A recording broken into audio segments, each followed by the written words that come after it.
Assalamualaikum жігіттер. Ана видео түсірдім, кетіп жадым. Себебі видео слишком ұзақ болғанға байланысты.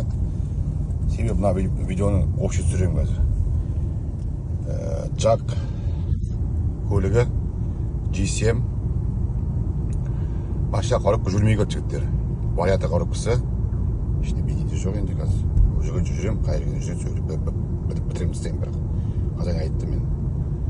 Сосын екінші себеп маған бензин құйып кетті жігіттер. Көп тұстан бензин ішінде нөл. Ана айтқам бірінші видеода неге Қытайға жіберем деп. Қытайға жібердім.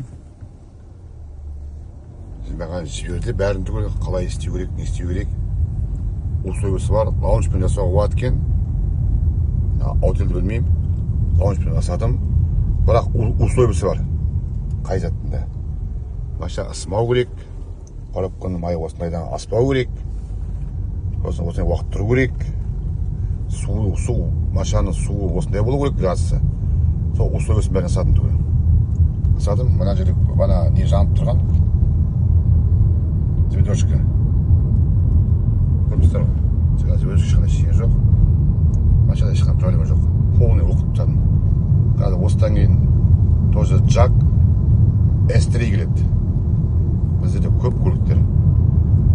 Қытайлармен шақырып жатырмын осында, түгел оқытамыз, түгел оларды бәрін видеосын түсіреміз. Алла бұйыртса. Машинада ешқандай ошибка жоқ қазір уже.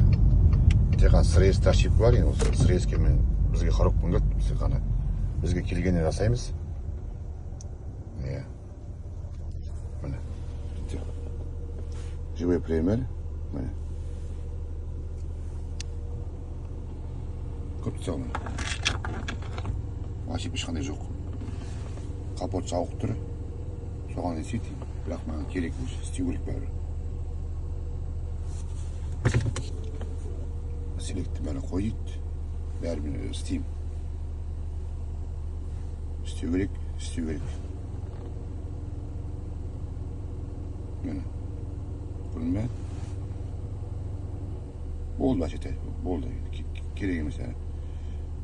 Бізге мынау керек мынау, адам капотын ашып қойып, сервис режимге қою керек машина. Біз оны енді тап қазір жолда қатып сервис режимге капотын ашып тұра алмаймын бәрі мені. Мені. Ешқандай қойып ашып жоқ уже.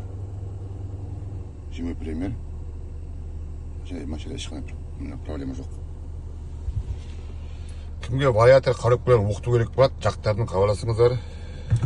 Бұйыртса Қытайлардың да көп заттарын алдату керек сияқты. Қазір машинада ешқандай проблема жоқ. Машина жүрген спокойно жүріпті, көп тұстаған.